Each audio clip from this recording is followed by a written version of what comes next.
Good morning, everyone. Today we woke up to a bit of a gray day, cooler morning, kind of misty. And today I'd like to show everybody a little bit of what's going on here at the homestead on a daily basis. You know, the summertime does require a lot of time spent on the garden so that we can have a good harvest. This project's all about living off of this piece of land like my grandparents did. And although there's a lot of rebuilding and building going on, making the land productive again is really perhaps the most important thing here.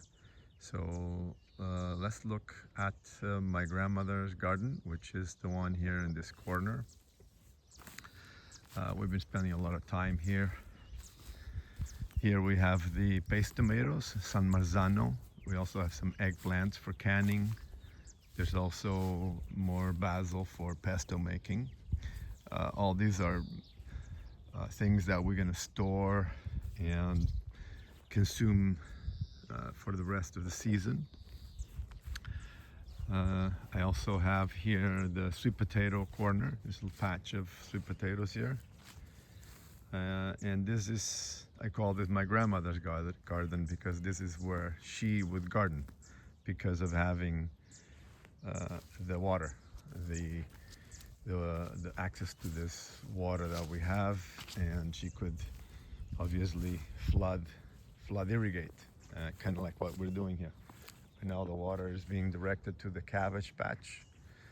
Here we have collards and cabbages. And here, some marzanos are coming really beautiful.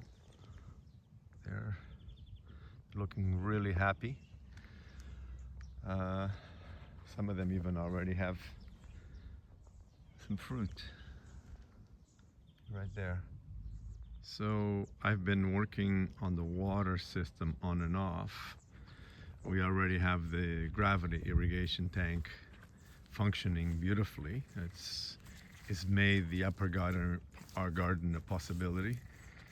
But I just redirected the water because I'm hoping to move some of this water that is literally just going into the ground when we don't need to irrigate anything.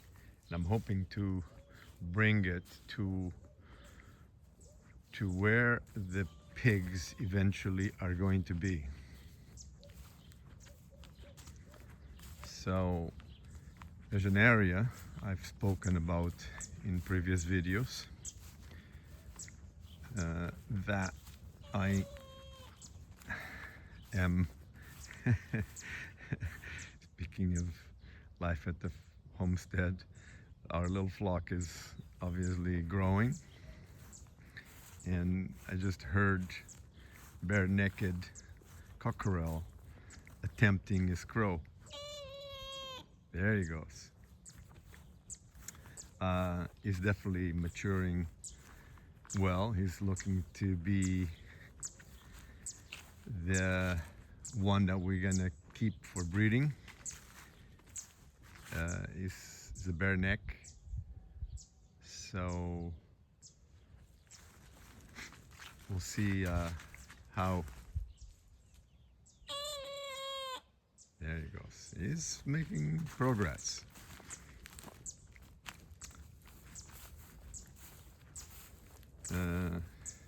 Little flock is growing, and little Isa, she's in here with her little two chicks.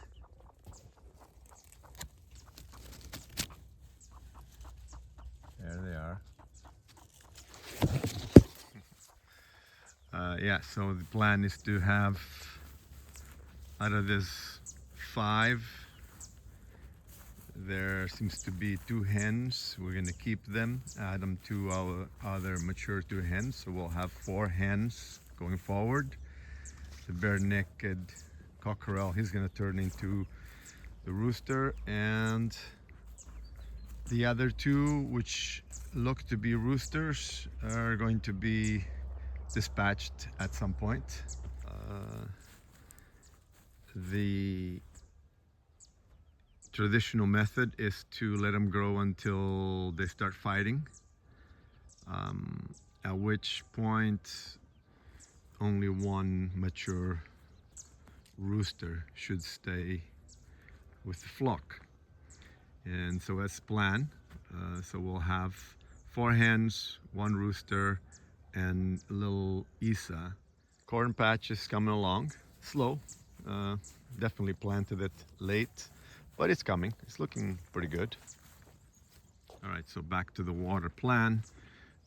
To better utilize the water that's going in the ground right now when we don't have to flood irrigate.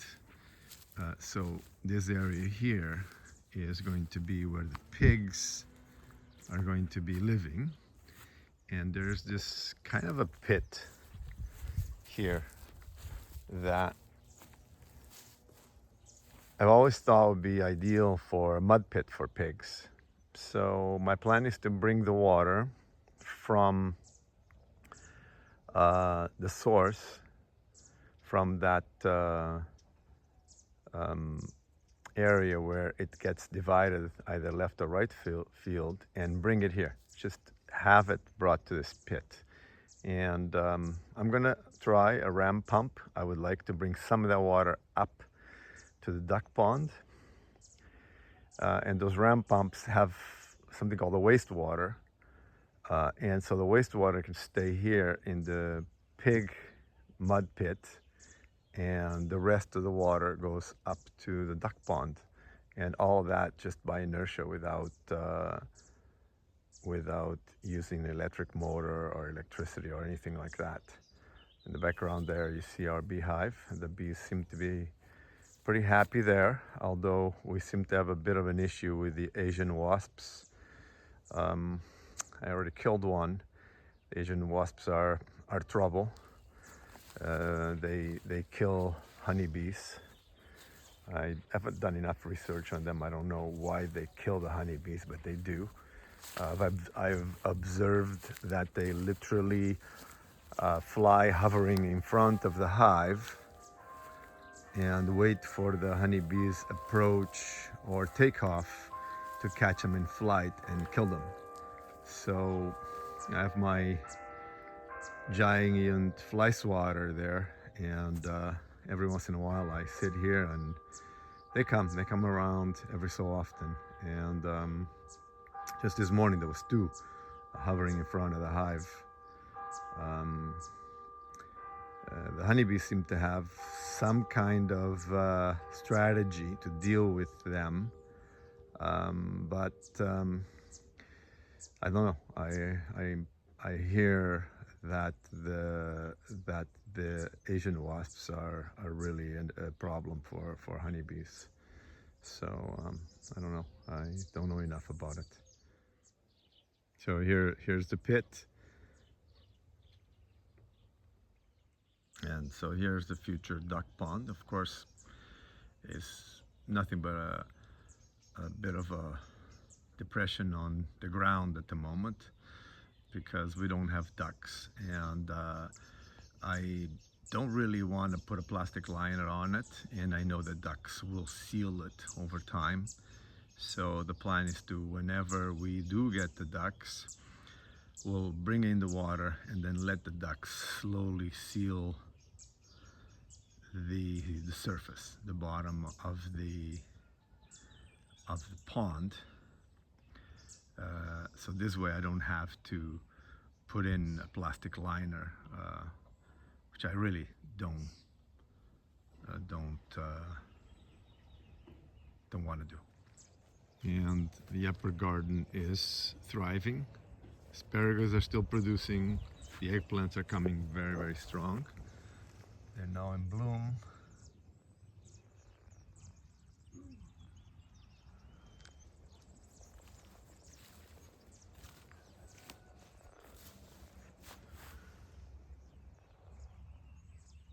This is the lettuce and arugula bed, looking good. Pickling cucumbers are still producing.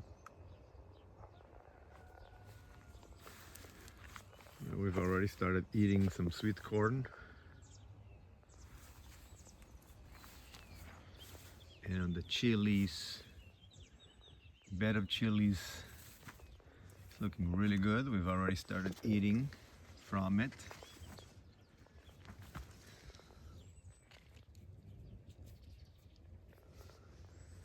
It's a beautiful jalapenos.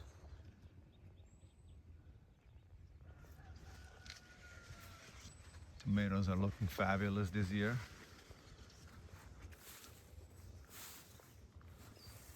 It's the odd one that's got some damage, but nothing really serious.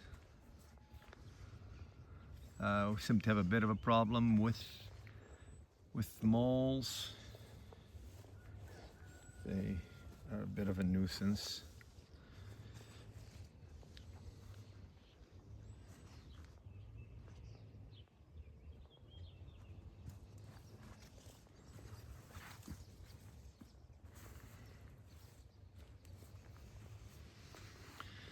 Basil keeps on growing, keeps on giving. I have to make another batch of pesto. This is a lovely variety called green zebra. They never really go red. They pretty much stay green, but ripe.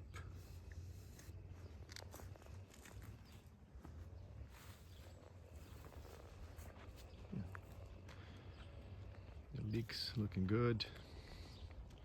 Been harvesting a lot of carrots.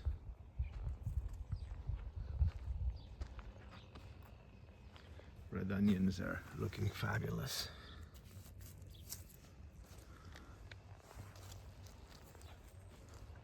More tomatoes.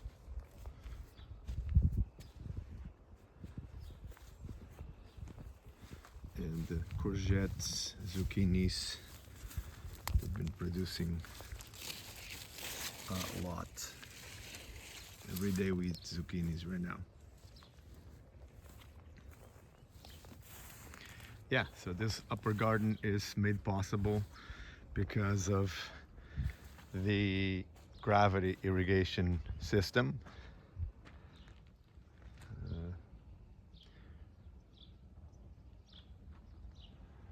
But it was very important for us to also re-establish the lower garden, which is where my grandmother always had her garden. This corner here will always be Grandma's garden because the flood irrigation system that has always worked still works. It's a kind of backup system. It's really a fail-safe system. It's probably hundreds of years old, and it's going to continue working here with us. But having multiple systems is also a good idea. Here you see the active system, which is the system that brings the water up to the gravity irrigation tank, and is working side by side with the ancient system.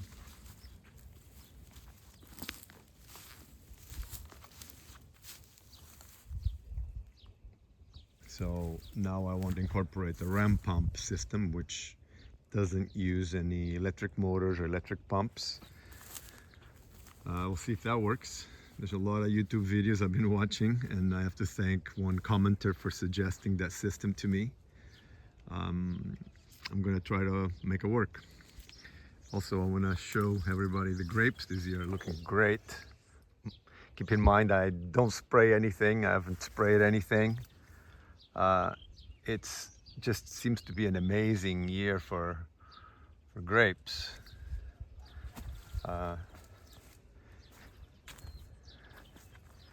It's like I totally abandoned this pergola, but it came back with a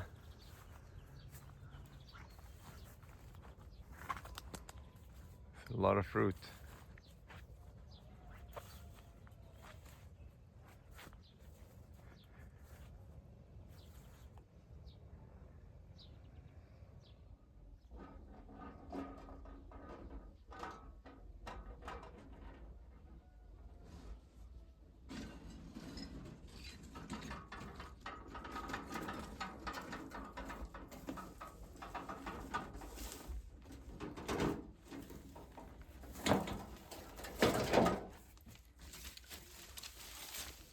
Yeah, so that was a little bit of an update on uh, life and how the homestead is coming back into production.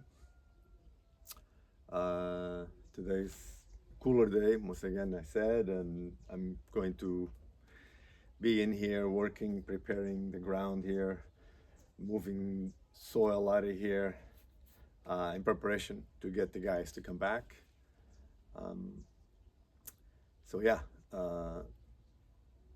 as all this work is going on, the life at the homestead is taking its own rhythm.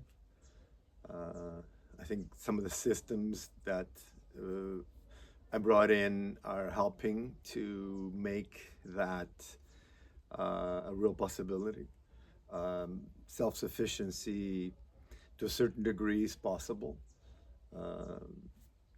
We don't buy eggs anymore, which is not a big deal, but also we don't buy corn feed for our flock. So maintaining that balance of like producing our own corn feed.